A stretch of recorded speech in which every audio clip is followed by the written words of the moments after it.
Hello and welcome to our Neon Topic Discussion Show, where we break down all the biggest topics in the gaming industry and games media land space for you. I am your host, Gage Luke, aka Luke Shot First, and I'm here this week with the tall man who does our shorts, the sensational, strategic, super Steven Singer, aka TheSingerBro. What's up, dude?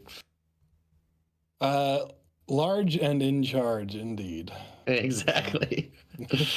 Fantastic. And then with me also is the producer supreme, the dungeon master extraordinaire, the only Jesus I pray to, Jacob Jones, aka OMGzus.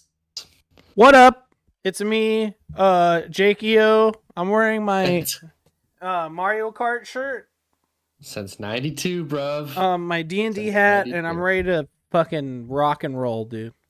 Seems like it, and I'm with you. Yes, that's right. This is our Neon Topic Discussion Show where we will talk about all sorts of video game topics. We've had stuff about Destiny, corporate mergers. We've had some fun, goofy episodes. We did we've had guests on like Mad Exposure and all sorts of good people, interviews, all that kind of stuff. But tonight, we're going to be talking about a fun celebratory time in the games industry, which of course is that season again, the Game Awards season. We're going to be doing some predictions on both the award winners and on some announcements that we think, and just give our thoughts a little bit on what we think about the anticipation for this gaming show. Sorry, I just drank a bunch of beer right beforehand. It's all coming up right now. Nice. Let me wash it down with some more beer. Attaboy. But yes, there you go. But you can find this on live on twitch.tv/Neon Pocket Dimension, or you can find it later on youtube.com/@Neon Gaming Dimension, where we will be on our lovely YouTube page. Give us a like, give us a subscribe. There's a lot of fun content over there. Reactions, let's plays, gamers gaming, we call it. All sorts of good stuff. It's a fun channel, and it's anything gaming centric. Come on down. A little bit of other housekeeping for you. If you like what we do on this gaming channel, check out Neon Pocket Dimension, which is our regular NPD podcast that goes up. That streams Wednesday nights at 7 p.m. Pacific time and comes out on Fridays as a VOD on YouTube and podcast services around the Grove. And then check out especially our 100th episode extravaganza, which was last week. That's a little lower drop for you. You're gonna have to watch a Neon Pocket Dimension episode to understand that one. But yeah, last week was our 100th episode. It was really fun. It's up on YouTube now and podcast services, so check out youtube.com/Neon Pocket Dimension for that one, because it was a fun celebratory time. And then also this Friday, go to the YouTube Odd Valley Studios, right? Is it youtube.com/@Odd Valley Studios? Yeah. It's also, if you want to watch live Friday, it's 7:00, twitch.tv/Odd Valley. Yeah, they're going to be doing their Krampusnacht episode this Friday. It's going to be a fun drink along episode all about the holiday madness. For real? Christmas. Yeah. But that's all my housekeeping. How are we feeling tonight, guys? How are we feeling about our general excitement for tomorrow? And what are you looking forward to the most at this Game Awards? Real quick. What am I looking for? Forward to. A good time? Yeah. Hell yeah. Yeah, I would say I'm with you there. Celebs? You want to make quick hits? It's going to be a lot of ads. It's going to be a lot of us joking about certain things happening over again, which I am looking forward to. Memes. And probably some drinking. Yeah, I would assume. Oh yeah, big time. So I'm for sure looking forward to it. They're always going to announce stuff. They're always going to have the fucking Genshin obligatory inputs that I just kind of glaze over on. I know people love it and that's popular for a reason, but he has to pay the bills. It's going to be too long. But I'm gonna get upset that they're not gonna give the developer enough time to talk about what they wanted to talk about, what they're passionate about, which is what I'm interested in. But that's kind of my general thoughts of what's going to happen. Those, and there are some of the BAFTAs and Dice Awards and things like that, which might give a little more time there. So, but yes, the Please Wrap It Up is a little bit of a bust. Yeah, that was tough. Yeah, last year, I think they went too hard. I do anticipate them backing off a little bit this year. I mean, I'm okay with them wanting to keep the show moving. I get it. But maybe a heads up, or maybe give him a second. Give him a fucking second to talk, Jeff. Listen, Jeff, I don't know what it's like in Canada, but I think that you owe everyone a very prompt sorry for forcing them to only speak for 3 seconds before you start to try to boot them off the stage. And also, it was so short. It really does feel like 35-40% of the awards are just announced, and there's no bringing anyone up, just for certain things, and then the best soundtrack goes to this guy, and then we don't even get to hear from the composer. It's really dumb. I know that we need to see a lot of trailers, but let's give maybe the devs a second to fucking talk. That's what, in my opinion, that's what needs to happen there. And I'm just flipping my XLR cable. We're in a better super position. Nerds though, and we're kind of a niche in that, and I understand that, right? But, everyone here really gives a shit about the people making the games, right? Because it's one of our huge passions, right? So but maybe to the casual person, they don't want to hear somebody talking forever, I guess. But look, maybe if they're going too long, sure. But it's I want to hear from the people that make the games. That's the point. We want to celebrate the video games, but the video games are made by people. And if we really want to say this guy made the best score RPG to go along with the video game, I want to hear that guy talk. I want to hear who he thinks. I want to, I want to hear what they have to say, dude. They made the best thing this year in video gaming. Why are we skipping that just to show a teaser trailer for Concord or something? A game that does not exist anymore. Whereas that game will always be the game that won the award, but we didn't even hear from the devs. That's my complaint, at least. Yeah, we're here we're it's a negative, but we're gonna be talking about hopes and things that maybe should change, right? I'm guessing. I think we'll probably get into that a little later, but I do feel, if kind of to wrap up that and bring it back, is if you want to compare it, or if there has anything that they should maybe kind of lean towards, especially if it's awards and you want to have it taken seriously, is movies, their creators and writers and stuff, they get the time to talk about the work of art they did. And I will say some of the games should get that same. Agreed. Costume designers, everyone who wins an award pretty much gets to go up there and talk for even 30 seconds before they get them off. I mean, that's fine. The Oscars are definitely guilty of it too. But I feel you. Especially in recent years, they've put a lot of the other craft awards down in the pre-show and things like that. But I think that some of the best moments are some of the speeches, because oftentimes they're quirky and weird and kind of fun, and these are pretty nerdy people, so them being able to get up in front of a huge audience has been cool. Obviously you don't want even though it was a pretty good and funny speech, the Christopher Judge speech that one year did go on for 7 minutes or something. So there's a balance, right? But I do love seeing the devs come up and do their thing. So hopefully, and then my thing is you don't cut off all the devs and then have fucking Kojima come out for 4 minutes and then talk about whatever nebulous idea. He's I have a podcast, and you're dude, okay. Look, I love Kojima. Speech about something, and then you cut him off, and now we're here. Look, he's an auteur. He's great. But we already know that. We already know that. And we know he has a game coming. He has. I don't know. He's everywhere. It's egregious. It can get egregious. He didn't need an extra platform, is what I'm saying. That being said, I absolutely love the Game Awards for what it is. I going in, I know what it is, and I'm excited for it. All the ups and the downs. And at the end of the day, I always have a good time watching it. And I look forward to it every year. So, yeah, I mean, I feel like a lot of people are cynical about the Game Awards, which I understand what you're like, why you would say that. We're criticizing it right now. That's just these are just our thoughts of like how you can improve it. But at the end of the day, like we don't have E3 anymore. I mean, we have Summer Games Fest, which also Jeff Keighley puts on.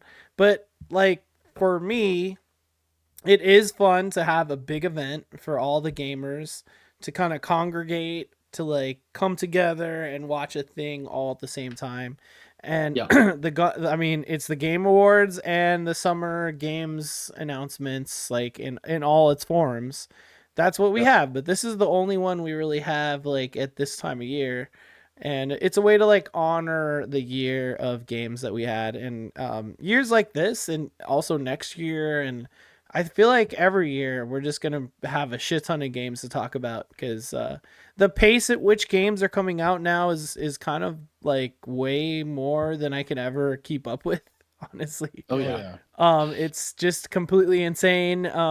And I'm just so glad that we have so many high quality video games to all try out, to all play, to celebrate in a way like this. And I just feel like the Game Awards is good for that. It just let's come together and say like, hey, we really liked Metaphor, or hey, we really liked Balatro this year. You know, we could all just kind of come together and celebrate those. Yeah, and also like, you know, one of the reasons we do podcasts like this is because we like to like, you know, categorize things, look at things as a whole, and like kind of analyze and nerd out about stuff in that way. And this is another excuse to be like, oh yeah, what were the best things of the year, and you know, what games did I play that I thought this was exceptional in, or you know, whatever. And it's interesting, like, oh, that game got snuffed, or what, you know, like all that stuff is fun as a kind of pundit and an enthusiast to go through. So anyway, all gamers like to argue too, so this is like a perfect way to do that. It's good. Why not? Let's have some fun with it. Well, in that spirit, we're gonna move right along to our awards predictions. I've clipped out some of these like on things that I figured we had no real say in, or like no, you know, certain like categories we probably didn't play any games in, or you know, esports stuff that we don't know enough about. So if we skip anything that you do want to talk about, let us know. But yeah, Jacob, as you're doing the B-roll, we can just skip from the ones that I have on the run of show. Those are all my answers. Oh, don't look. Don't look. You can freeze frame it and then you'll know. But that's only the first half. Okay, it was supposed to be this page right here. There you go. Yeah. So yeah, we're gonna start with most anticipated games. Again, I skipped over some of the esports stuff. Weird award. This is a weird award. I mean, you know, this is truly like a who has the best ad campaign. So, you know, in a strange way, it's honoring the marketing teams who work really hard as well. So there you go. They're ups too. Quick thing to mention, just so you guys know, it is the day before, the night we're recording this is the day before the Game Awards, which we'll put it out tomorrow. So like right before the Game Awards happens, you can watch this video. You may be watching it now, getting ready and getting hyped for the Game Awards. So what's going on, YouTube? Tell us in the comments what you predicted. That would be great. However, you can vote in the Game Awards. I never do because I don't really care. I mean, it's all good. I vote in my mind, but as you can see, none of these games are colored in. They're all kind of grayed out, and it's because the votes themselves are now closed. So if I scroll down, it says voting closed on all of these, and I guess this is like a visual cue for them to know that you cannot vote on any of these by making them gray. So there was color for all of these pictures, just so you know. But we are so late to talk about this. It is literally the night before that you can no longer vote, and that is why it's gray. So I just wanted to at least put that out there. Okay, good moves. So what is these are going to be our predictions for who we think wins, not who we want to win. Just clarifying that as well. Steven, 100%. who do you think wins for most anticipated game? And Jacob, if you wouldn't mind for our audio listeners, just quickly reading out the candidates. Oh, sure. So most anticipated game, recognizing an announced game that has demonstrably illustrated potential to push the gaming medium forward. That's either Death Stranding 2. That's a silly description. This is official. Death Stranding 2 on the Beach, Ghost of Yotei, Grand Theft Auto 6, Metroid Prime 4 Beyond, or Monster Hunter Wilds. I forgot that it was called On the Fucking Beach. Yeah, Death Stranding 2 on the Beach is the name of the game. Oh, man. Yeah. I just want Norman Reedus in a fucking bikini, like, on the beach, bitch. Man. Yeah, I just need like a guy playing the ukulele. Someone in a bikini. If there's not somebody in a bikini in that game, it would be disappointing for this, the subtitle. True. But anyways, this one's gonna be GTA 6. Like, GTA 6 is my vote too. Yeah. Duh. Okay. All right. I'm filling these in as we go. Okay, we all got it.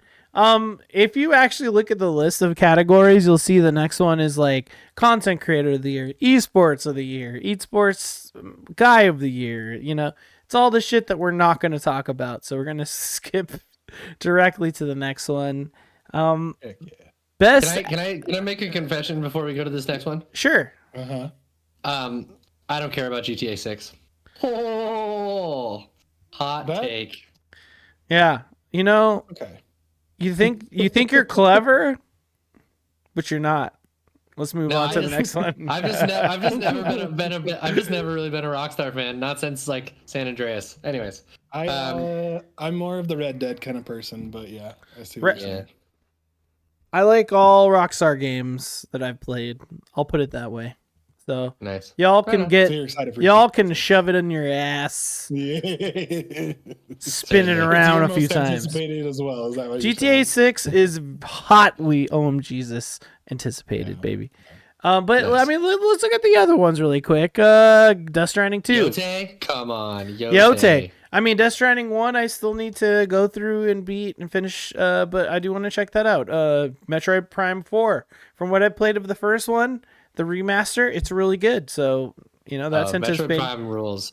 And then Monster Hunter Wilds. The other Metroid Prime though, so I'm wondering if I'm going to miss out on some story elements. But you probably will, but you can watch like a YouTube video about it. But I'm just saying, Monster Hunter Wilds I have played and it's really good. So all I'm saying is that all of these nominees are warranted, I'd say.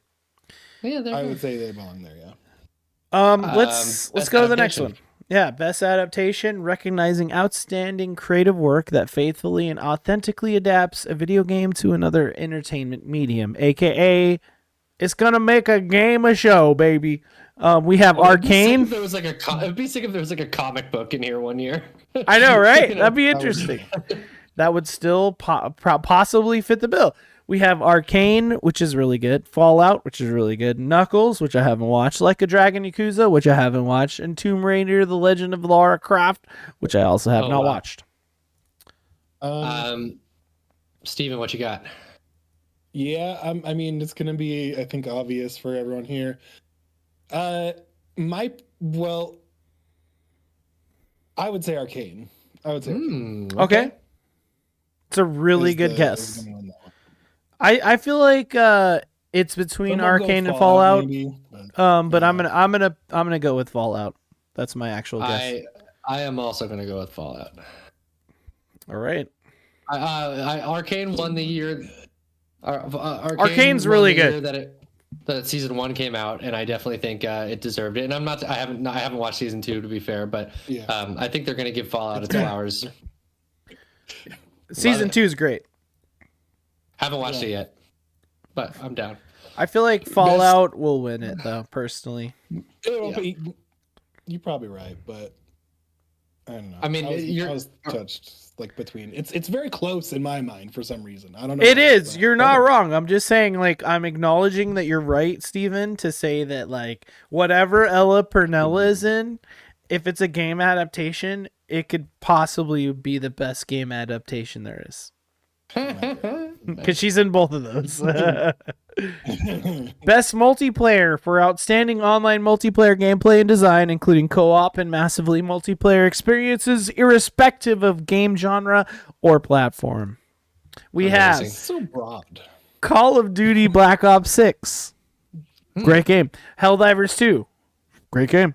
Super Mario Party Jamboree. Wish I had it. Tekken 8. Wish I had it. Warhammer 40K Space Marine 2. I think Steven has that. Am I wrong? No, I played the first one. Nice. All right, what's our guess? Steven, what do you think? Ooh, I'm going to go... Fuck. You know, the dark horse here is probably Black Ops. It is. I think that too, yeah. Because there was such a sensation around the launch of that. It's a really good game. It's a really good game. Yeah.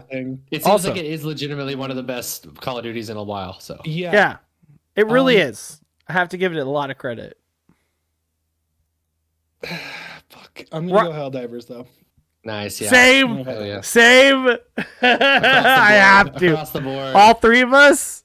Yeah. I just feel like, I feel like there was a fervor around that game. Like Call of Duty is Call of Duty, and Black Ops, great game, and it was massive. The launch is great. It just feels like the zeitgeist was affected by Helldivers 2 in a way that like pop culture normies were jumping into a new game. Like it's exactly. And it is legitimately a really good game that I still own and would still play without question. If anybody was like, Jacob, play Helldivers 2 with me, I'd be like, let's go, bro. I play it now. Yeah. Interesting the Space Marine thing here, because the multiplayer is co-op mode, a PvE kind of thing. Sure. Which is cool. I like to see that a game is doing that and focusing on that. I miss the days of Halo couch co-op and stuff like that. You know what I mean? So totally. But yeah. Although 40K Space Marine is more Gears of War like, it's still Xbox. Same. It's like the 360, the best of the 360 shooter days kind of vibes is what I'm getting. Yeah, I will play that game when it goes on sale for sure. Side note: Path of Exile 2 has local co-op. Just what? Very cool. Yeah, very cool. Co-op. I don't know. I just thought about that when you guys were talking about like co-op. So very cool. Very cool. Yeah. Amazing. All right. On to the next one. Okay, wait. Best sports and racing. Gage skips. Yep. Steven. Yeah. Guys, shotgun blast. I'm gonna say FC 25. EA Sports FC. Yeah, me too. Yeah. All right. We don't even have to write that one down. I just wanted to just get a shotgun blast because I was like, it's sports, whatever. Yeah, it's sports. Yeah. Okay, best sim strategy. There are some years where I care about that sports category to be fair. No, I agree. Yeah, it just feels like it's 2007. Literally just more of the same. It's like there's nothing like interesting in that category beyond like just the normal titles we all know and love, whatever. Yep. Best sim / strategy, best game focused on real time or turn based simulation or strategy gameplay, irrespective of platform. This is a fucking tough one. This is a tough one. There are so many close candidates here. Big time. I say the top three, it's between Manor Lords. Okay. Wow. Frostpunk 2. Mm-hmm. And Kunitsugami. Because Kunitsugami really surprised people. Don't rule out Unicorn Overlord either. That game got like 100% 10s across the board. Everyone played it. More niche though. It's very niche. It's very niche. Okay, the other ones where I heard about it, right? My selection is because I've played Manor Lords, Kunitsugami, and Age of Mythology Retold, and since I have a massive RTS boner right now, Age of Mythology is the one I select. That's amazing. I would say, you have probably the best read on this category of all of them. I really should, and the fact that Aura History Untold is not on this list that's crazy, fucking disgusting to me, because that game is really fucking good in a way that like, I mean, look, okay, I say disgusting, but like no shade to Manor Lords, that is an indie game to a smaller dev, and I did play it, and it is a good game. I know Frostpunk 2 is supposed to be great. I didn't really vibe with the first one. I just haven't tried it. Unicorn Overlord, on the other hand, is like a tactics masterpiece from what I understand. And then what Arturo's saying in chat is like totally valid, that Age of Mythology is a remake and it does show its age because they haven't made the gameplay, so it still kind of feels like an older RTS game. However, it is a really fun game. I'm just saying, out of the games I've played on this list, even though Kinitsugami is really interesting, it does very interesting things, has a great art style, and has a sort of a hybrid game of strategy status. I just feel like Age of Mythology is the most fun I've had with this slate of titles. But I really do think that Our History Untold has a place on this list, and if it was on here, that's the one I would pick, because I think like it's doing really interesting 4X strategy things that other games aren't doing. Like it's kind of like you're managing a more granular aspect of a 4X style, really complex strategy experience. But that's just where I'm coming from with the strategy shit. I could easily see Unicorn Overlord win. That's true. Because it is like an excellent strategy game from everything I've heard. I could see Kinitsugami winning because it's like doing really interesting new things. And then Manor Lords for the more niche people. Yeah, and Frostpunk 2 could be really good. It got really good scores. It's like an unforgiving, like survival strategy game. I liked Against a Storm and other city builders. It's like another. It's stylish too. It's got a pretty unique look to it. Like you guys said, it's a really tough one. I just went with like, hey, what game did I like? And I just kind of went with Age of Mythology, which probably isn't the right answer. Steven, what you got? Frostpunk 2 is what I'm going to say on this one. This is fun. We're all doing different ones. Nice. What do you got? I'm going Unicorn Overlord. Nice. I feel like it's one of those categories where, for those who don't know, the Game Awards is voted on by a panel of games industry pundits, journalists, etc.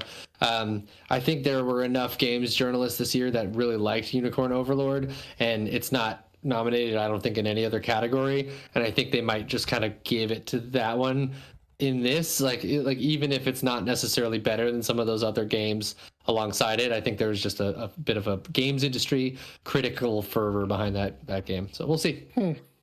We'll see. All right. Yeah, might be right there. I don't know. Honestly, I absolutely could see Frostpunk going to Age of Mythology. The only thing I think about that is that maybe because it's a remake that it wouldn't get as much. But we'll see. Yeah. Yeah, no, I mean, I could see the fact that it's a remake holding it back just in like old game is old style gameplay pitfalls working against it. But I'm just saying, like, again, just my own actual personal experience of the game, like I just like RTS. It's so fun. Like I'm just having a really good time with real-time strategy games. No, I mean I haven't even installed Frostpunk 2, or I just haven't even started it. So here's the thing with these Game Awards predictions. No, totally, and I will play it, and you're absolutely right. It's just the fact that like we're at the end of the year, and there's a lot of 2024 games I haven't played, and that's kind of my downfall with this whole prediction thing, is that I'm gonna like just go with my personal experience or like what I have heard on the grapevine, people talking about. Totally. But like, obviously having an experience of playing like everything would make this a lot easier to predict. For instance, with Astrobot, I have a PS5. It's not like I've had a lot of extra money to buy a fucking $70 video game, so I still haven't tried Astrobot. But I know the second I get Astrobot, I'll be like, Game of the Year, 2025 Game of the Year, like Astrobot. I got it in January, or like, come on. It's Best Family is our next one, right? Yeah, for the best game appropriate for family play, irrespective of genre or platform. I'm thinking like the Kennedys, the Khans, like the Genghis Khans. I know that means king, but like maybe I don't know, the Victorias or whatever her family was. Oh, you're trying to do all like the 7 families of Sicily and shit, right? Like exactly. The mafia.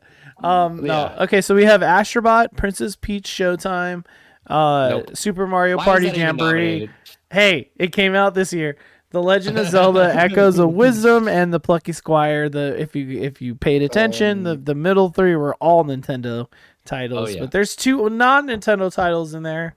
My guess, of course, is Astrobot, because that got a lot of buzz this year.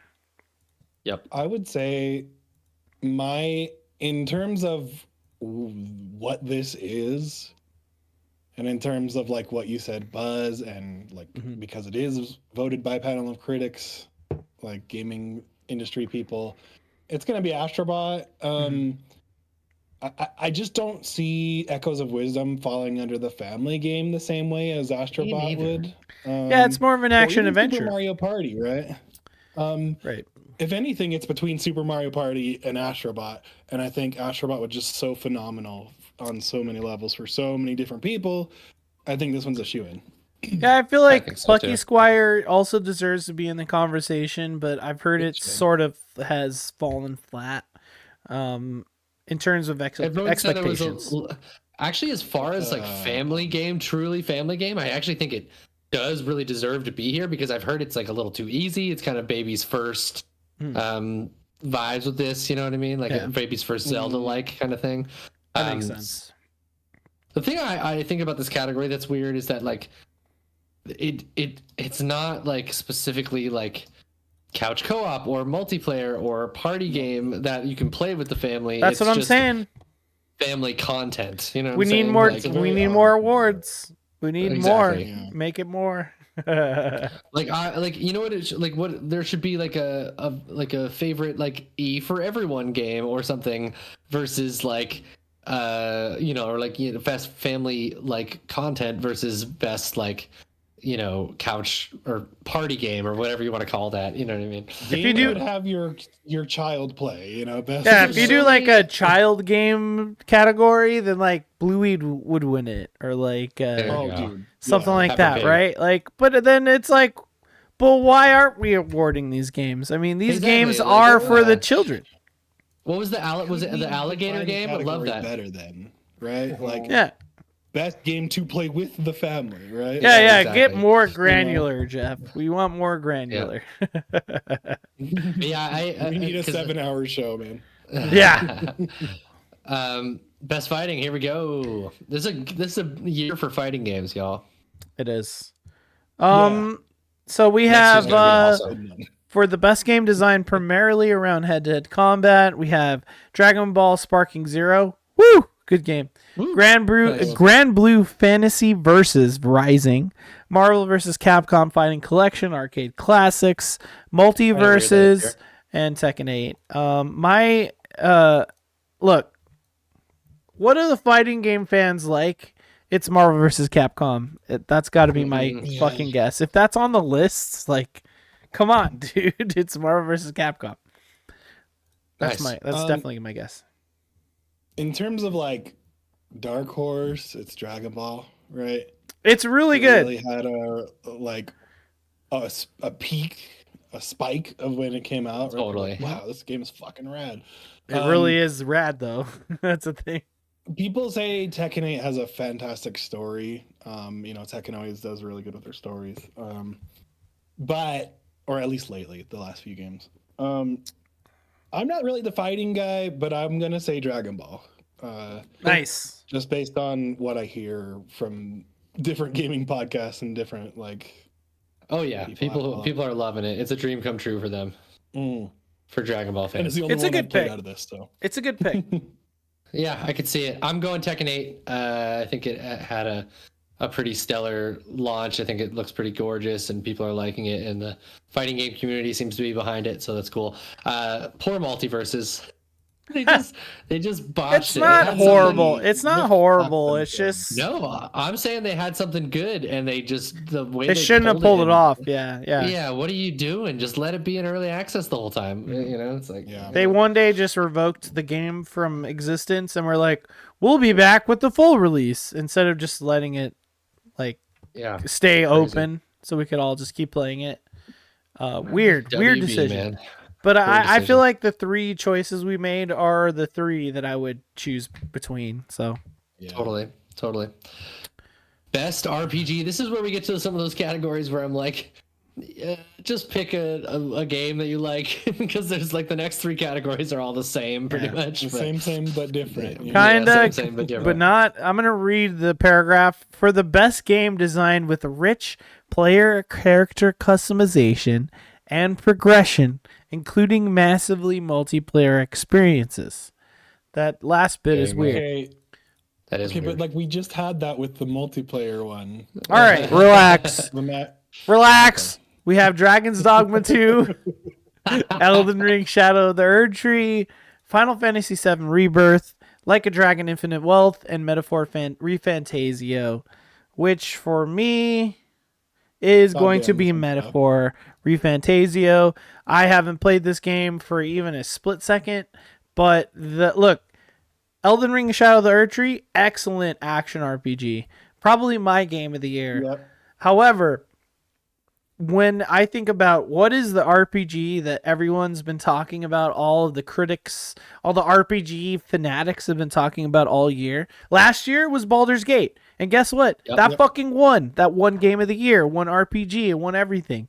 This year, Metaphor is the RPG specifically. Agreed. People have been constantly talking about. That's the game I picked. For it RPGs. Is. Yes. That's what I will say. It is. And great RPGs. Final Fantasy. Caves of Cud, if you guys have heard of that game. Yeah, I literally am ready to buy that game any second, Steven. I am excited. Dude, okay, you and I need to have a conversation about we need to talk. We need to do a Cud episode. Forever. On topic about it. But yeah, for sure. Maybe in the future, look forward to that. Agreed. However, it just came out in 1.0. These games, in terms of like fanfare and its recency bias, I think that we're kind of getting here, because the most recent of this one is Metaphor, right? That has come out. So, for sure. I think when Final Fantasy VII Rebirth came out, that was not as big as people thought it was going to be, right? I agree. It kind of fell a little more flat than the first part of the trilogy. Yeah, I heard a lot of criticisms for that game, whereas with Metaphor, it's really just praise. It's only shining stuff. Yeah. Infinite Wealth, I feel like, is going to get shafted. That's true. Because a lot of people fucking lauded this game as like the best Like a Dragon game. Like, this is the one, right? And from what I've played, the story, even from like I think like about 10 hours now, it rocks. It rocks and rolls. You know? Yeah. Dragon's Dogma 2 is fantastic in mechanics. This game does for action games, for like an action kind of RPG standpoint, amazing. I love it. Yeah. It is not a game that it's easy to come back to after stopping. That's what I will say. Because it's just a different language entirely from other games.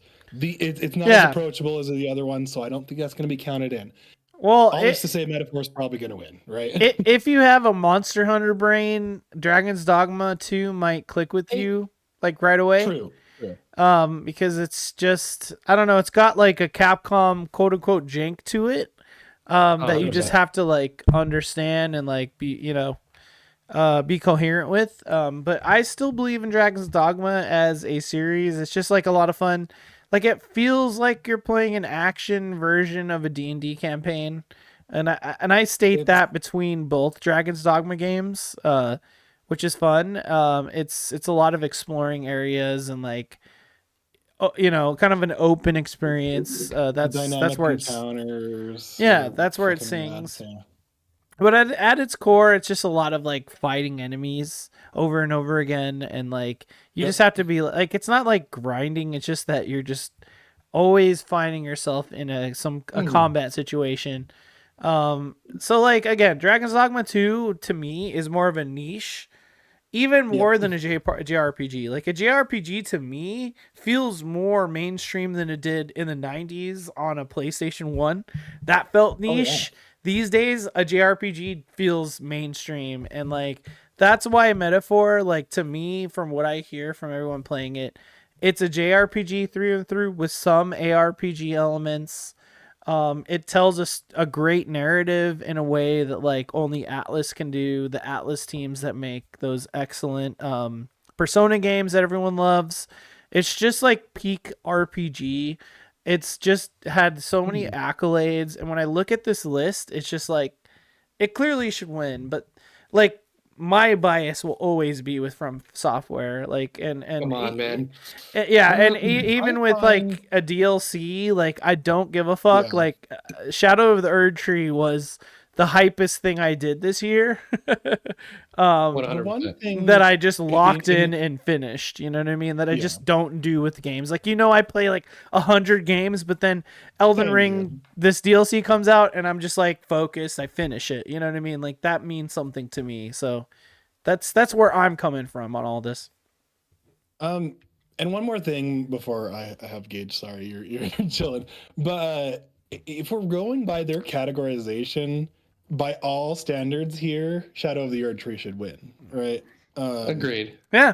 But yes. Player customization, progression, and massively multiplayer. Because it's also a multiplayer game. So none of these other falls into there. Maybe Dragon's Dogma 2, but it's niche, right? So. Right. So with that being said, are we all going metaphor? Yeah. Cool. Big time. Big time.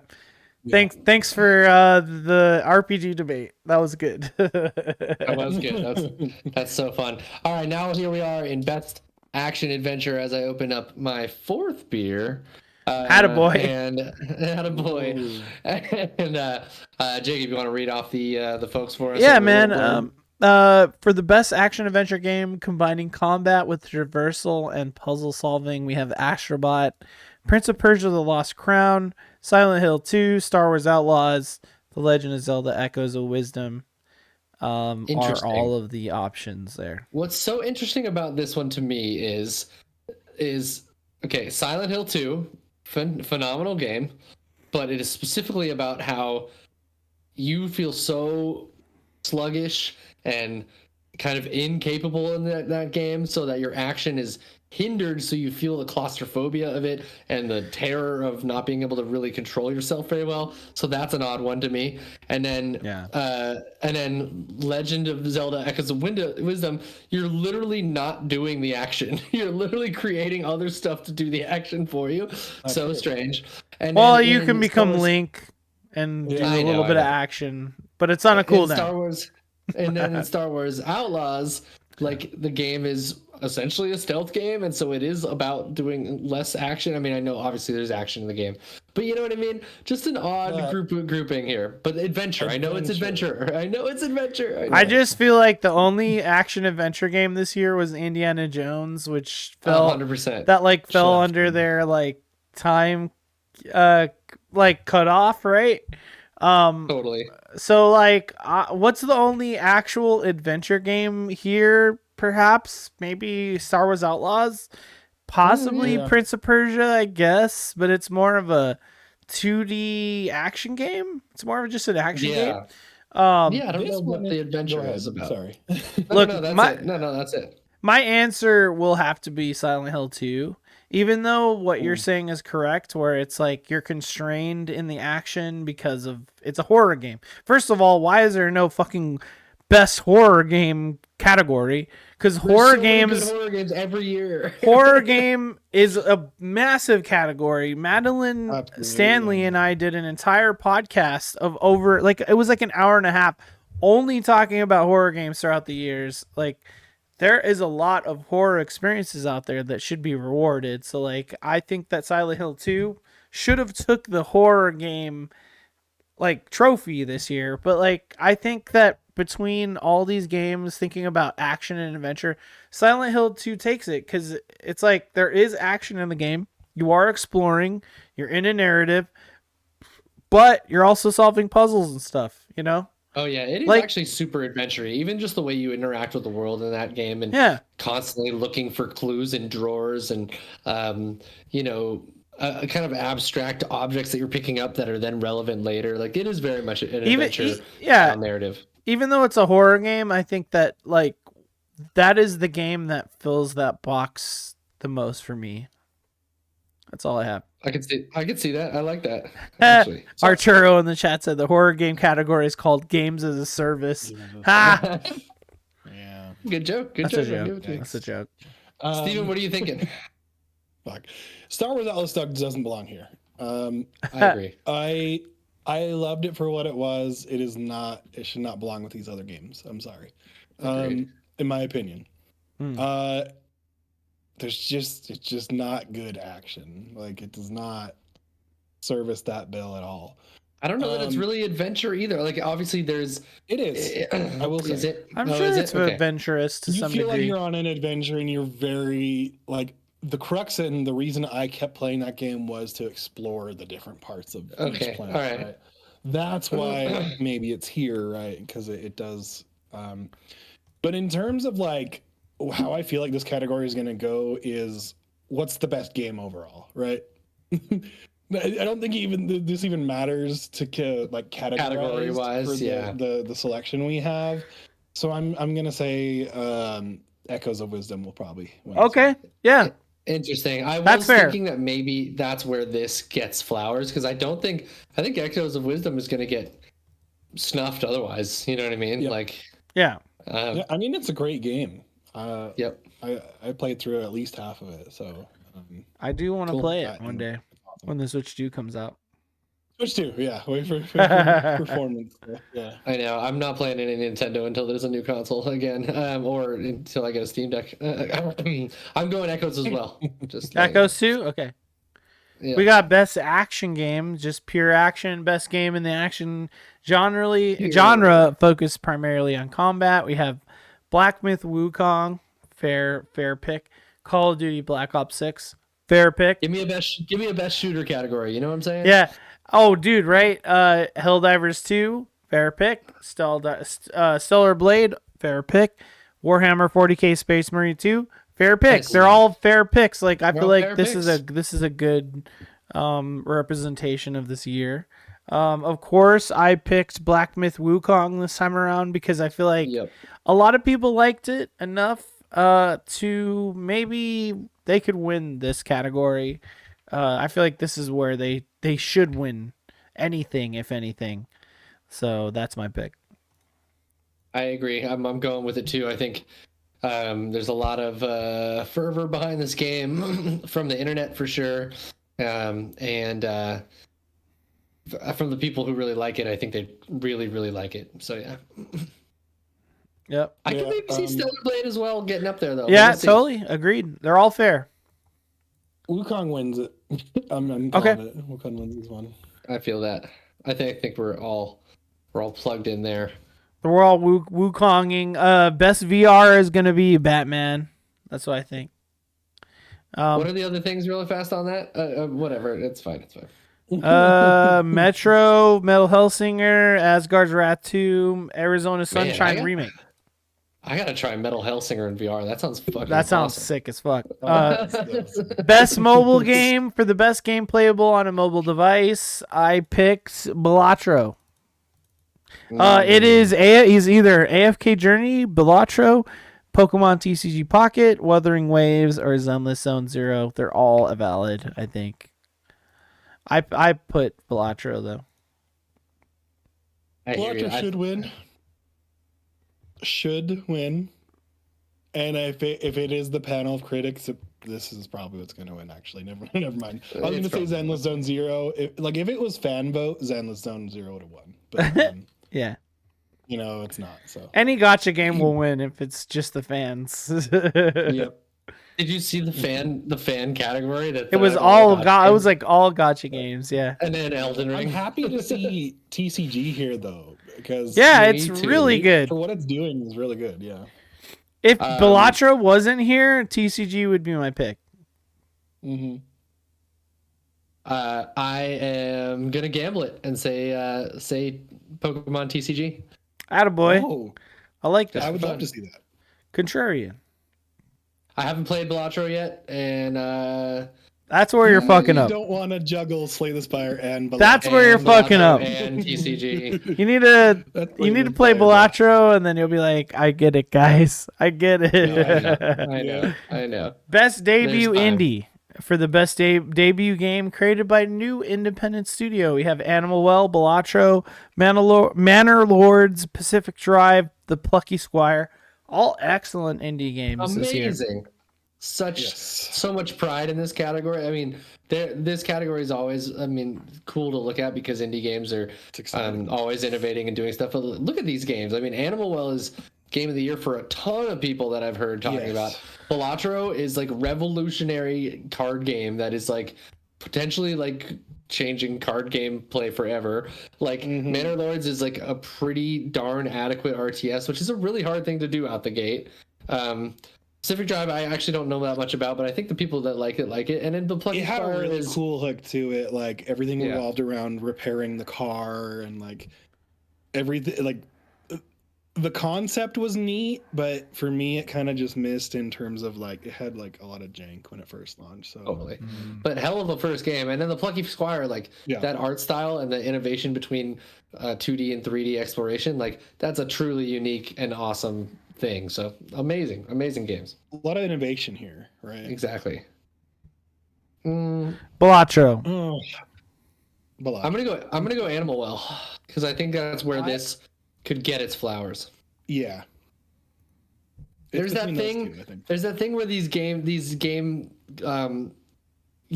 platforms like have a potential panel of people that all cast their vote for a single game, like for GameSpot or IGN or Kind of Funny or whoever. And I feel like there's this kind of sentiment of like, oh, because I'm not going to vote for this in Game of the Year, I want to give it somewhere. You know what I mean? So it's like, I could see that happening with Animal Well here, but I do think that Balatro is probably likely to sweep.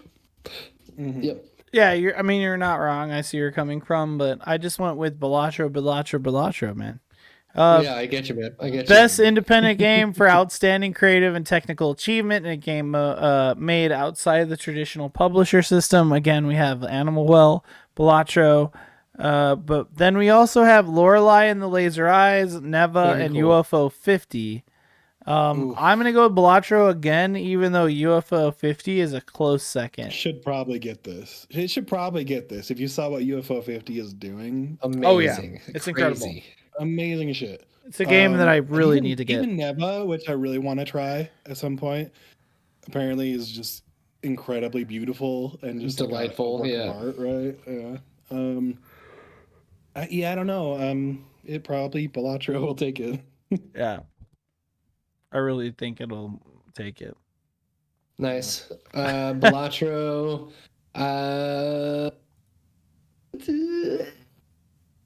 People love Lorelei and the Laser Eyes as well. I have heard that. I'm going to go Balatro Not as much as Balatro. I gotta go Balatro. Wild. We got best community support. Ooh.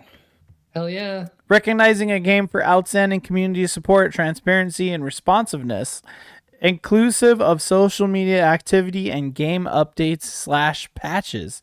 We have Baldur's Gate 3. We have Final Fantasy 14, which is always on this list. Fortnite, always on this list. Always. Helldivers 2, which has been great in that regard, and then No Man's Sky, which is always on this list. So has won several times before. I picked Baldur's Gate 3 because that's kind of been their pedigree throughout the dev process. And it won Game of the Year last year, so I don't know. There you go. Steven? I'm gonna say Helldivers 2. Yeah, me too. The responsiveness in to their community and like the way they have kept that game relevant for so long, even though it wasn't meant to be a games as a service, really, I think is really cool. The way that they like engaged the community in an online like forum style role playing adventure was pretty insane. Had like a real world almost like integration to like. It was like an arc. People reacted. It's what marketers like dream of. It's like that type of engagement. Yeah, it was basically like an arc. Right after the election, they're like, "Oh, I don't know if I want to go for democracy anymore." Yeah. But yeah. But different topic. Helldivers 2, I think we'll sweep it here. I think so too. Yeah, it should. It should. Although it is interesting, Fortnite did all that Lego and Guitar Hero stuff this year. Not to say that new Lego game looks cool. We should play that. Oh yeah, I also want to play the 5v5 Dude, I'm gonna be on Fortnite there. Tactical shooter. I'll play whatever. Crazy. You Sure. know, the Crazy Fortnite tactical shooter. Fortnite tactical shooter. It's literally just Counter-Strike. But in Fortnite, which is cool as fuck. Sure, whatever. Whatever. Like it could just let's just play Counter-Strike 2. It's like Time Splitters 2. It's so sick. No. No, it's not. Listen, there's gonna be some kid who's like 12 years old, is not very good at the game, and I get to dominate versus Counter-Strike. Boom, where it's all a bunch of sweaty Boom, people. headshot. Like, So what you're saying is that I'm gonna be a god in Fortnite Counter-Strike. So fine, let's play it. Best ongoing awarded to a game for outstanding development of ongoing content that evolves the player experience over time. We have Destiny 2, Diablo 4, Final Fantasy 14, Fortnite, and Helldivers 2. This one's tough for me. I could see Final Fantasy 14. See, I picked Helldivers 2 for the reasons you guys picked it for community support. Got it. I think it'll take it for both. Nice. Personally. Yeah. I think I might go with Fortnite here. All right. Okay. Next. Just because of the evolution aspect of it. It's always evolving. Games for Impact. Here we go. For a thought-provoking game with a pro-social meaning or message, we have Closer the Distance. Never heard of it. Indica. Never heard of it. Neva. God, I really want to play Indica. Same. Life is Strange, Double Exposure, Senua's Saga, Hellblade 2, or Tales of Kenzera Zao. I picked Indica because I just heard people talking about Indica a lot this year. Interesting. Yeah, I feel that. This one's hard. This one's really tough. I forgot that Double Exposure was already out, to be honest. Oh yeah, it's been out for sure. A lot of people did. A lot of people did. I think it might not get any other awards for anything, but I think Senua's Saga probably fits this bill. Pretty Nice. Nice. I thought about that. Yeah. What do you got? It's hard for me. I don't really. You didn't know. write it down? No, I'm coming off the cuff on all these. I wrote all these down. No, I'm just thinking about it. What's the one? You know what? I'm gonna go Tales of Kenzera Zao. Okay. Ooh. There it is. You have it, folks. Next up is innovation and accessibility. We have recognizing software and or hardware that is pushing the medium forward by adding features, technology, and content to help games be played and enjoyed by an even wider audience. Call of Duty Black Ops 6, Diablo 4, Dragon Age of Veilguard, Prince of Persia: The Lost Crown, and Star Wars Outlaws. So I don't have a whole lot of like knowledge about these particular ones this year, but I just figured I'd highlight it because I like to highlight this category. Is Call of Duty? Can anyone who's like other abled play Call of Duty? Because I can't even play Call of Duty, and I'm just a perfectly normal guy. I don't know about that one, but I thought I heard that Veilguard had pretty cool accessibility options, so I don't know. I picked that one, I guess. Cool. So I've played through 4 of these, right? I guess I played all of them. Never mind. I played all of them. I'm going to go with Veilguard.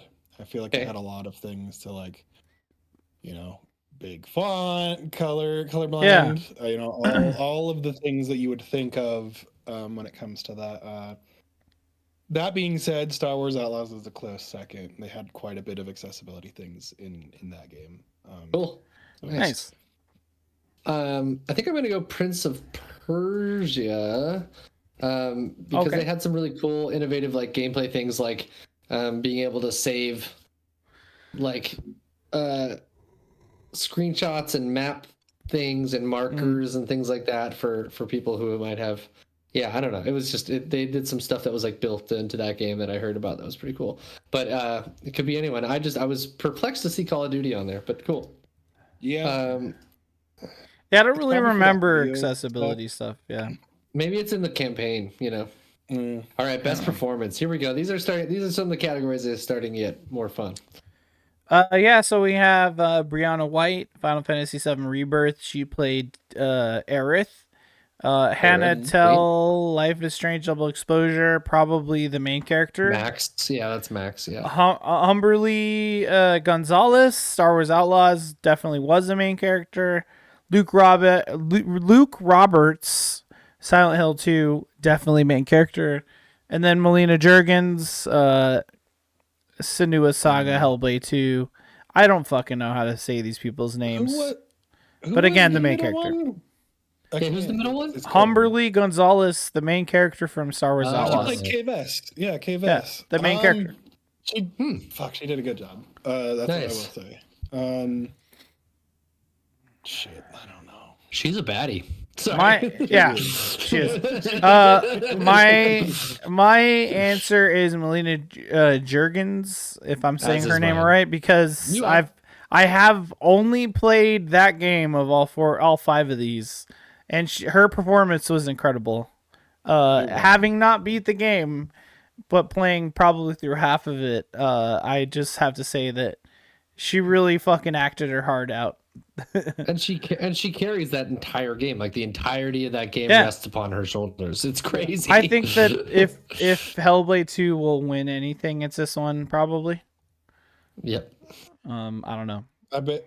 Yeah, I'm with you guys, but I do think really does deserve some flowers for her performance for K-Bass. Yeah, is that your pick?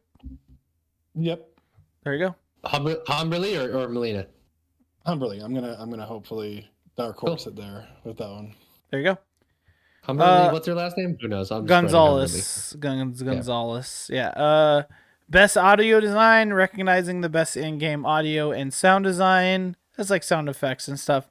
Astrobot, Call of Duty Black Ops 6, Final Fantasy VII Rebirth, Senua's Saga, Hellblade 2, Silent Hill 2. I also put Senua's Saga, Hellblade 2 here because I thought the sounds were really cool. I don't know. I will say it's absolutely stunning, and they went even further here than they did with the original. Yeah. However, I felt that the psychosis in this one, like the representation of the voices in her head or whatever they call them, the Furies, were far more annoying in this one than they were in the first one. Like I felt like it was just constant in a way that was like not as pleasing. Like in the first one, they used it as a truly like, it was part of all the combat and everything, and it was in this one too, but I just felt like they were constantly chirping at me and solving all the puzzles for me, and I actually didn't like it. I was like a little bit let down by it for the second game. So what do you pick? I think Silent Hill 2. Why? Because the atmosphere of that game, I think, is utterly like in tandem with the sound design in that game. Was it scary? Oh yeah. But it's also not just scary. It's like dreamlike. There's this real kind of amorphous sort of like wandering vibe feeling to it. But like even just the way when you hit enemies, it like makes you feel bad. It's like not good. It's not a good sound. You're like, oh, this sucks. I don't want to kill these guys. Yeah. Nice. That's even what you got. Nobody cares about them. I'm gonna go with Senua's Saga on this one as well. Nice. I mean, I think it will probably win, but I do have like genuine criticisms of it. I didn't see the same thing in my playthrough, or at least half of the game I played. Yeah, I mean, I played it with headphones, and it was like unnerving in a way that I think is great. Personally. Oh no, it is. I just think it was I think it was better. I think it was done better in the first game than it was in the second game. Yeah, totally fair. I mean, this is all subjective. Best score and music for outstanding music inclusive of score, original song, and or licensed soundtrack. We have Astrobot, Final Fantasy VII Rebirth, Metaphor ReFantazio, Silent Hill 2, and Stellar Blade. I put Final Fantasy VII Rebirth, but that's because I'm a Uematsu fan, and I know his music's all over that game, remixed by new composers. Nonetheless, it's great music. So I don't know, but I haven't played any of the games on this list, so I do not know. Silent Hill 2 is probably up there on my top 5 favorite video game soundtracks of all time. However, they didn't do a ton to it this time around. Like they remastered a lot of the original tracks, and he remixed a few things and kind of did some reprises on the original themes. But that being said, it is pretty much all the original themes from the original game, so it's kind of weird to give it to it, because it's kind of just the stuff from the original game, you know what I mean? So I'm gonna go Metaphor here. Fair. I've heard some of the Astrobot music, and it kind of rips. There you go. Really? Yeah, Astrobot for me. Hell yeah. Nice. I like when we all pick different stuff. Me too. Best art direction for outstanding creative and/or technical achievement in artistic design and animation. We have Astrobot.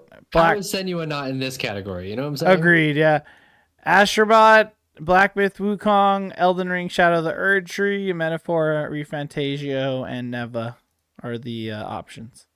Astrobot has butt ass design. Shut the fuck up! It's great. That whole game. It's colorful. It's excellent.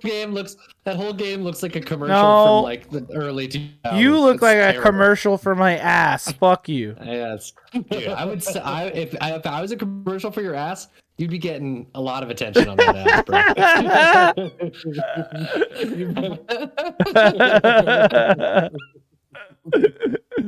I put Neva because art cool. Direction. Cool. This is the most artsy game out there. I'm sure the art direction in all these games are excellent. Like Elden Ring: Shadow of the Erdtree's whole thing is environmental storytelling, and the design of the world and the characters are excellent.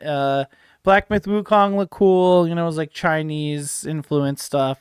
Astrobot was cool robots. It was very vibrant with the colors. Metaphor is very stylish, like any other Atlas game, like Persona. All the art direction here is excellent. I just feel like Neva, to me, looks like the most like an actual work of art out of all 5 of these. That's why I picked it. Simple as that. I am going Elden Ring: Shadow of the Erdtree here. I just think that there are some moments with the the fields of blue flowers and the just the biomes and everything in this expansion in particular that were just so evocative. And that game is just, every time you get to a vista, it's just a painting. And it's pretty amazing. I'm really surprised Senua was not here. I would definitely vote for that if it was here. Black Myth, though, I think has a good chance, because it is, if nothing else, that game is pretty stunning looking. Unreal Engine 5. The West inspired, it is. It is. Yeah, it is. It is. It is. Metaphor, I'll say, has maybe the best UI in a game, but I don't actually particularly love some of the environmental art style in it, and a lot of the biomes are pretty barren. Yeah. Yep. True. It's Neva. I want Neva. Nice. Nice. Hell yeah, there dude. You go. Only 3 to go. We have best narrative for outstanding storytelling and narrative development in a game. That's Final Fantasy VII Rebirth, Like a Dragon, Infinite Wealth, Metaphor ReFantazio, Senua Saga, Hellblade 2, and Silent Hill 2. Narrative wise, from what I've heard, ReFantazio has a massive plot twist that changes everything, quote unquote. Rebirth is just 7. I've heard that the story is muddled because of all the side missions you have to do and all the mini games and bullshit, and the breaking it in 3 parts too, I think. Yeah, I think every Yakuza game has an awesome story. I'm sure Infinite Wealth does too, but looking at this list, I mean, Silent Hill 2 also has like a cool plot twist from what I understand. It's more like cerebral, psychological horror stuff. I just look at this and I think like, what have I heard people talk about narrative wise? It's metaphor. So like that is why I picked that. Yep. Steven? It's metaphor. It's metaphor here. Great. Right. It's unanimous. Like infinite wealth to win, but yeah. Yeah. I was tempted to go with some of the other ones, but I think that metaphor is the clearest chance of winning. Yeah, for sure. Totally. Second to last, we got best game direction, awarded for outstanding creative vision and innovation in game direction and design. Astrobot, cool. Balatro, Black Myth Wukong, Elden Ring, Shadow of the Erdtree, Final Fantasy VII Rebirth, and Metaphor ReFantazio. So it's not exactly like what a director does for a movie with camera angles, right? It's like the game itself, the way it goes and flows, what happens, how you play it, how things are put together, how everything works in tandem. Even mechanics, I would say. Everything. Like in some ways, yeah. This is why I chose Elden Ring Shadow of the Erdtree. I just feel like Elden Ring, the From Software, it works so well. And with Shadow of the Erdtree, I think like the game itself just works so well. Like the game design is just so excellent. The world is incredible. Everything like the way everything is structured and plays out is excellent. I don't know. That's why I picked Shadow of the Erdtree personally. But I could see it going to Metaphor or maybe Rebirth, perhaps, I guess.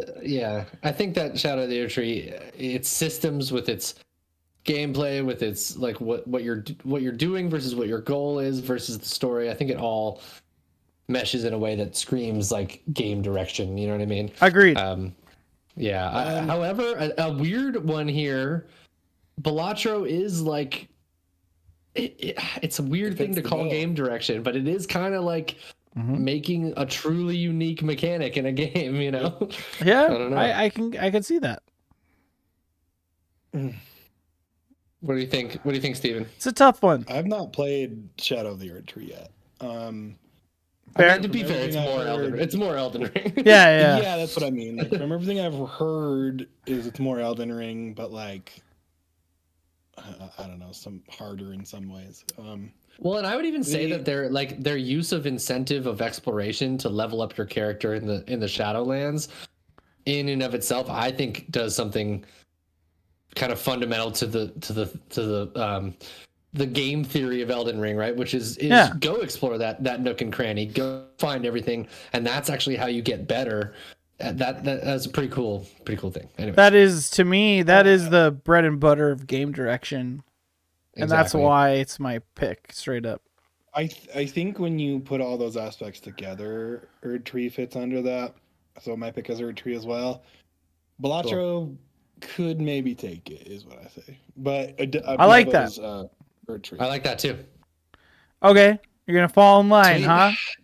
I'm gonna fall in line. My heart is with Balatro, right? So. Okay, that's fair. And finally, the game of the year page is not loading. There you are. It was not working. Game of the year, which is recognizing a game that delivers the absolute best experience across all creative and technical fields.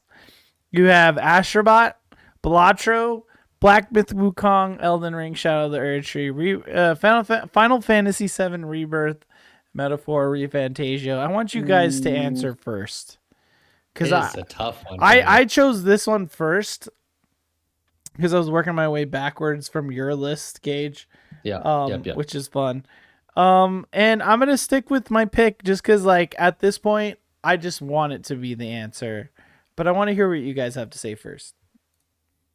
Steven, can I give it to you, or you want me to go? No, I'll have you go first on this one. Okay. All right. Here's I'm gonna break just a quick thinking down. I think Metaphor has a chance. I think it's a little bit of recency bias, but I also think that Atlas makes pretty phenomenal RPGs, and this one, the story is epic for all intents and purposes. It doesn't have the things holding it back that some of the Persona games did.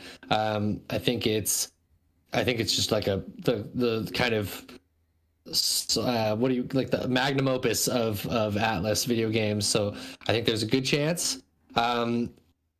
For me, it's like far and away Elden Ring. I mean, I think it's like the it's like it's just Elden. It's again like the victory lap for Elden Ring. And I think, I haven't played Final Fantasy, and I'm not really a Final Fantasy VII fan in general, like the old one.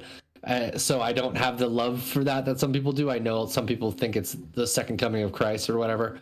But Astrobot, I know a lot of people are like, oh my god, it's as good as a Mario game or whatever like that. For me, I just can't possibly see that being like oh, this is game of the year thing. Like, although I think a lot of people in the games industry do think that. Balatro would be such a cool dark horse if it won, but I still don't think that when you look at that prompt, I don't think that it represents necessarily like the biggest innovation in gaming this year. Like when you look at this, like, what does it say? Recognizing a game and that delivers the absolute best experience across all creative and technical aspects. Yeah, not really a technical game, right? It's not technical. Like it's not. It's you know what I mean? And no. So I don't know. It's this one's really hard for me to say. But I'm gonna go with my personal thing and just hope that it goes for it and say Elden Ring. Steven? Now, this one could potentially be benefited from the nomination, right, itself. And you probably know where I'm going with this already, but I feel like everybody's eyes turned to this after it got nominated, right? Yeah.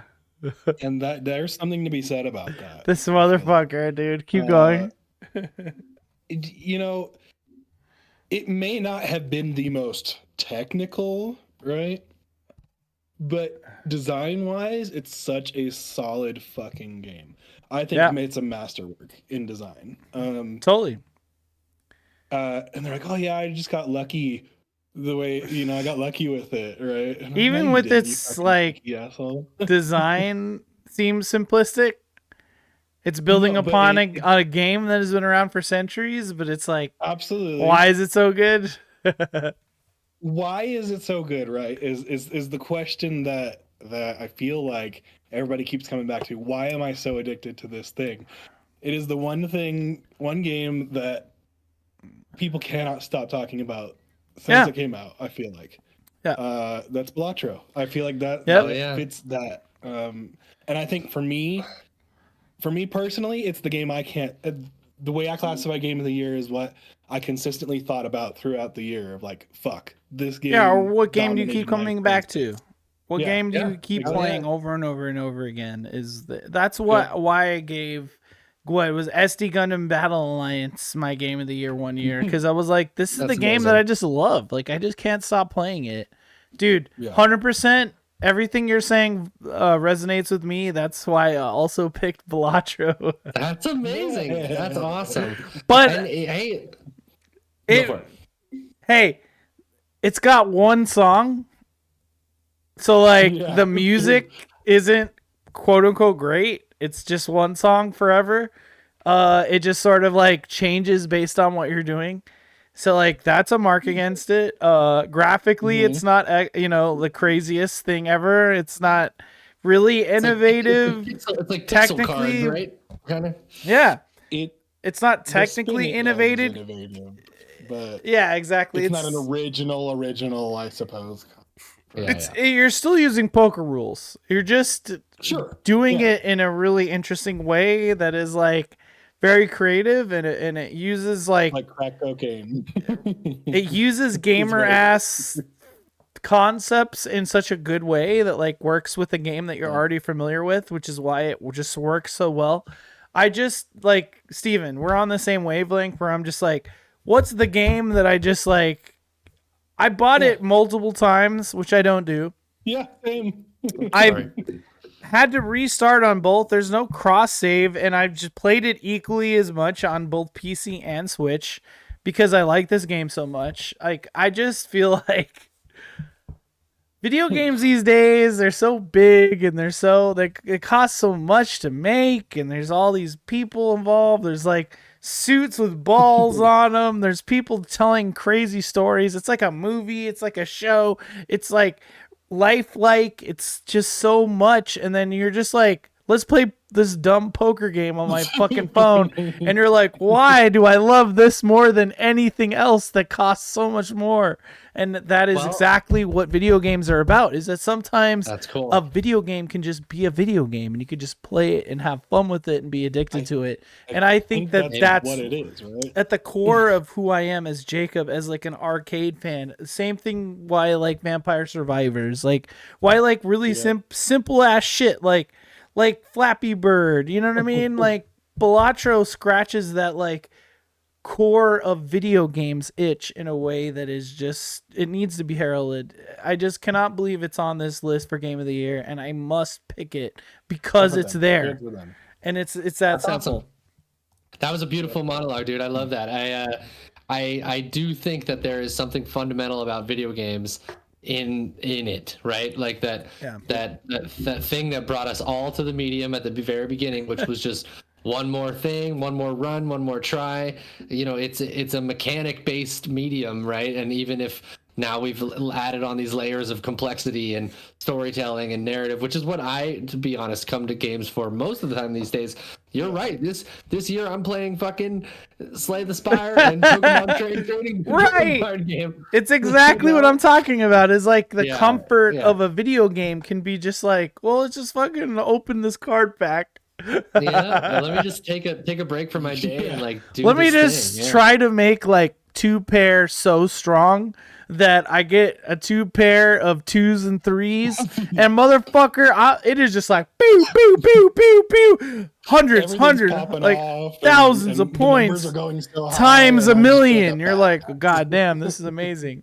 So I don't know. I just feel like there's a level of like the ape inside of our brains where shit like this is just, it's just why it should win, you know. But I mean, I'm with you too. Like, food, bro, that's what it is. Like, games have comfort food, the game, 100%. And I think that like obviously the big complicated, you know, amazing games like Indiana Jones, you know, like we're, you know, going through these tombs, we're doing all this stuff, like those are also really good. But I'm just saying, when it comes to like what is the core of a video game, like there's a reason why the game I bought for $3, Vampire Survivors, is top of mind. Even now, I think about the game and I go, man, it only take 30 minutes. You know, I just like I'm only moving. That's all I'm doing. You could hold your controller with one hand and play Vampire Survivors, and you would be obsessed with it.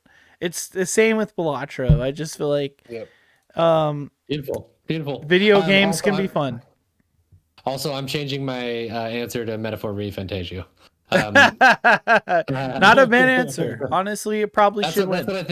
That's what I think might win. The only reason I didn't pick Erdtree, just the last thing I'll say, the only reason I didn't pick Erdtree is because it's a DLC, and I feel like critics and, you know, all the people who like hold the most weight for the vote wouldn't vote for that game because it's not a full release of a game.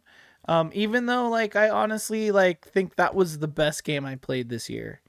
100%. You know, like I think it should win. Like it's my game of the year, even though there's a lot of great games this year. But yeah, like I could see a lot of people saying it doesn't deserve it. And Metaphor Re Fantasio is just so like universally loved. Package. Yeah, exactly. I think it's the right choice.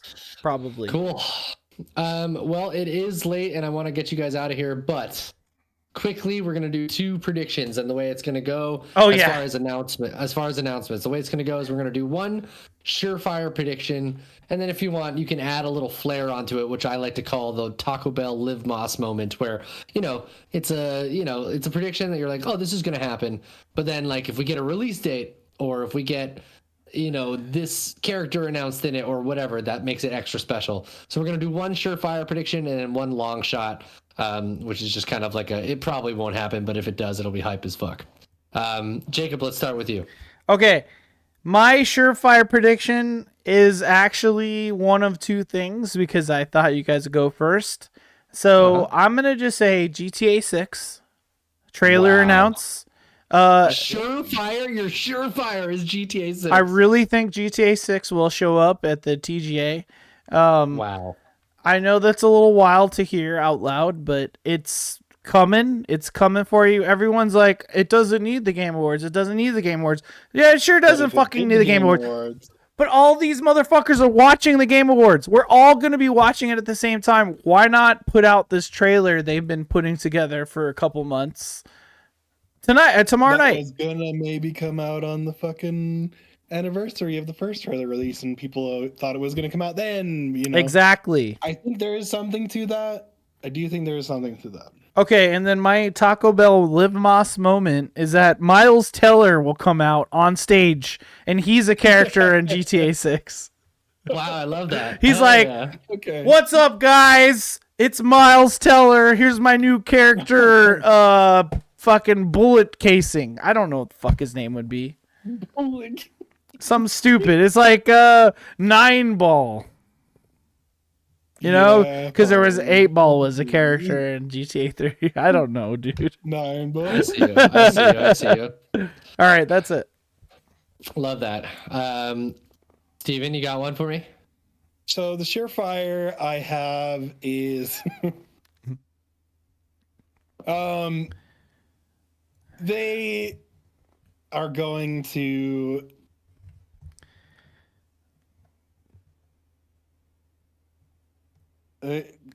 they're gonna give more time than they probably should to Kojima. All right. I feel like that's a shoe-in. As far as Live Moss. Live Moss. You don't have to have a Live Moss, but if you have one. I want to have a Live Moss. I'm not gonna live less. Come on. I'm not gonna live less than Moss. I might have to get some fucking Taco Bell after this. I know. I kind of want some Taco Bell. That sounds kind of good. Sounds great. That's like saying I kind of want some diarrhea later. I mean, a little bit. It is. That's a tomorrow problem. Yeah. That's a later. That's a future Gage problem. Fuck, dude. Oh my god. What if they had Peter Molyneux come out and reveal the new trailer for Fable? Okay. Wait. Okay. So the Live Moss moment, I'm sorry, has to be like an element of your first prediction. So element. Oh well, you did. So gives Kojima too much time, and he is in a tutu or something. Kojima does the one more thing. That's what I'll say. Oh, okay. All right. I like that. Okay. I like that. That's fair. Okay, I don't remember what it is, so I have to change the font here. Here we go. Okay, yeah. Silent Hill F is shown. Gameplay and cinematic combination. And then my Taco Bell Live Moss moment is we get a release date for fall 2025 on that project. Ooh, nice.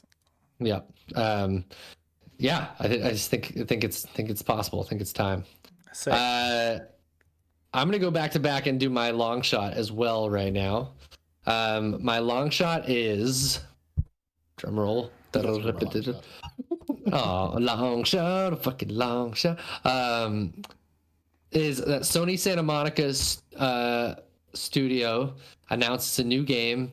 It's Cory Barlog's new game. It's sci-fi in nature. And then my Taco Bell Live Moss moment is that it's slated for fall for 2025. I said fall 2025, just really any time in 2025. But yeah, Cory Barlog's team has been he's the original God of War 2018 team, and then a new director took over for Ragnarok, but he's been working on something, and it's been a while since 2018. So I think it's possible that next year. Wait, so what do you think they're going to announce? I think they're going to announce the game. We'll get what the name of it is. I think it's think it would be. I think it's original sci-fi IP by Cory Barlog's team. Okay, so are spaceships or mechs or what? Like sci-fi what? I mean, I think it's Star Trek like, Star Wars like, Gundam like. I think it's probably Jedi. Something kind of. I think it's going to be something kind of cerebral. Cory Barlog, he was back. Like dark future cyberpunk or something like that. Yeah, or like kind of like maybe like sort of this is not part of my prediction, but kind of like Black Mirror-y kind of dark future. Yeah, kind of, you know. Okay, so like a horror future sci-fi, or like a horror sci-fi. Not necessarily horror, but something kind of bleakish is what I'm thinking. Outer Limits Cory Barlog game. Sci-fi. Yeah. Okay. We saw in a Sony like sizzle reel in a while back. We saw this girl falling from the sky, and some people hypothesized that it was Gravity Rush, but it definitely wasn't. And I'm thinking that might have something to do with it. She was falling towards like a big city, cyberpunk looking city. So I think it's You're a slave. You're a slave to things you've seen, man. You gotta see without your eyes, man. I think we get all I know is I think we get Cory Barlog's next game from Sony Santa Monica Studios announced, and hopefully it's slated for 2025. All right, cool. Steven. Long shot. All right. The Switch 2 was revealed. Yeah, you bastard. You took mine. You took mine. Well, I had to pivot because the other one I feel like was I hear you. Impossible. Not a long shot, but impossible. All right. The Liv Moss of this is that we will get a release date and the trailer for a release date game. March of next year. Wow, that's fucking quick turnaround. Damn. Yeah, that's insane. Mine was Switch 2 reveal. Liv Moss was new 3D Mario also revealed. But I'll amend it to say that the new what's it called? Oh my god. The guys who made fucking Last of Us. Naughty Dog announces their new game.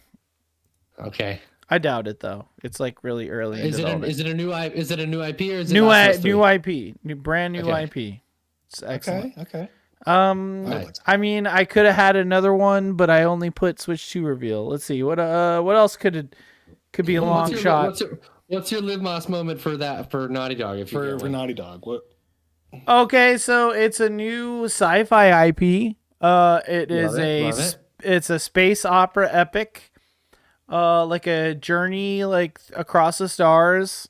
That is, with Ellie being obsessed with spaceships, there's like some references to sci-fi stuff in Last of Us, so I could see it. And then they bring out like fucking like Freddie Prinze Jr. or like they bring out like actor, like not a voice actor, to be like the main character, and it's just their journey through space. Cool. Something like that. But then it's about like, some kind of like Freddie Prinze Jr. Some kind of like human relation condition thing. It's like about relationships or something, but then all right. You're just trying to it's like a human trying to survive through the stars, Freddie Prinze Jr. Yeah. Love it. Or I don't know who else. Who else do we got out there? What other actors? Daniel Day-Lewis comes out of retirement. No, we get the. What about Charlie Day? Sure. Charlie Day. And it has comedy elements in it. I hope it's not the Rock. No. Fuck no. Fuck. That would be bad. Stop it. You're talking crazy. Wonderful. That's all I got. That's great. I love it, dude. Hell yeah. Looks like me and Steven are expecting the Switch 2 tomorrow night. Yeah. It's mostly because I fucking want it already. I know. Where the fuck is it, guys? Yeah. There's rumors of fucking Half-Life 3, which is I mean, insane. look, I could have put Half-Life 3, but I feel like Half-Life 3 is not a long shot. Like, I feel like we could easily see it tomorrow. It's Honestly, true, some kind of announced With trailer, Half-Life because like, especially. well, it's also because they've been hiring for like Valve has been hiring for a new like FPS game basically. So and they're doing the Steam box, right? They're coming for the home console game. That would be it could easily be there. That's why I didn't put it on the long shots. And I don't think GTA 6 is a long shot either. But I will say that such a long shot. I'm about to take a long shot on your fucking head, dude. You know what I'm saying? Like I'm about to blast you with my poop. No, I'm kidding. I just don't think GTA needs anyone take but a themselves. dump on your forehead. No, I'm kidding. Take a hot frosty. Yeah, I'm about to hot frosty. Check out the big brain on Brad. No, my other normal surefire guess was like we'll see the Wolverine, which I don't think is a long shot either, honestly. But that's like another guess I actually wrote down. I just don't think that Sony. I don't know. It's hard to say. I don't think Sony wants to blow their load on the Game Awards. No, but that's why I'm saying like if Sony revealed anything, it would be the fucking Wolverine. It's been a while. It's coming. Yeah. I've heard that good things are coming to this Game Awards, at least two things, i.e. by Jason Schreier speaking specifically about Kind of Funny. He was saying Kind of Funny would lose their minds on two of the announcements, which to me means we could get like a wrestling game or a Ghostbusters game or a fucking Fast and the Furious game, just the stuff that they like. But everyone would freak out if the Wolverine gameplay was shown. You know what I mean? Yeah. So I don't know. That's all. That'd be cool. That's all I got, dude. I got nothing else. Let's hope for a fine and dandy show, and we're going to be watching along live with you guys tomorrow at 4:30 Pacific time on twitch.tv. Oh, that's true. At 4:30 p.m. Pacific time on twitch.tv/Neon Pocket Dimension. So if you're checking this video out on YouTube, like Steven just said, that means it's later tonight. So get ready to rock. We're going to have some drinks. We might have some rotating guests come into the Discord voice channel with us. I'm going to be watching and streaming from my living room, so my little daughter might be running around, but I'm going to be on that mute button. Don't worry about it. We're just going to hang out and relax and enjoy it. So don't expect like a super buttoned up, like this is our pundit reactions to it. We're just going to have fun and watch the Game Awards. We're going to be kicking it. Like we always It's like a 3-hour show. Yeah, so come kick it with us. Like I used to do with X Interact before us. I just pop in all super sloppy and just try to make jokes the whole time. There you go. That's the move. What's in the box? Thanks for... What's in the box? What's in the fucking box? Wow, I forget about that second part. No one ever quotes that one. I like that one. If I ever see Brad Pitt, I'm gonna do that part. What's in the fucking box? What's in the fucking box? He's like, oh, Jesus, turn it down a night. Anyways, thanks for hanging out with us tonight or tomorrow if you're watching this. It's fun to do these things and talk about some nerdy ass Game Awards with y'all. Great debate. Any closing words? Yeah. No, yeah, yes. It was a good time chatting about this shit that doesn't matter with you guys. But hey, we're nerdy. We have our points of view. I just want to explain what I'm thinking and why, and I just want to hear what you guys are thinking. And it's always a good conversation. Always have a blast. I'm looking forward to tomorrow. Hopefully hopefully we get more from the devs. Like I think at the end of the day, like we can hype up GTA 6, Half-Life 3, whatever, all these games, but like all I care about at the Game Awards, I just want to hear from the game makers of 2024. So like let's just hope things are better this year than they were in the last few years. That's my last closing statement. Cool. Here's to the games that we don't know about, right? I'm looking forward to new shit. I like seeing new shit that I haven't heard about yet. So cool. On that note, I'm not a crusty crab. God, I want a fucking burger. Am I about to DoorDash something right now? I know. I'm about to just go to Taco Bell, which is like so close. Wow. Let's get out of here. Guys, Let's definitely get out of here. Love ya. Thanks for watching. You may have watched us right before the Game Awards. Don't forget, hit us up, twitch.tv/Neon Pocket Dimension. Watch it live with us. We love to hear all your thoughts and all that good shit. And Gage, thanks for hosting as always. Steven. Thanks for producing, bro. Let's go to sleep. Okay? Bye, everyone. Honestly, I'm tired. See you later. Peace.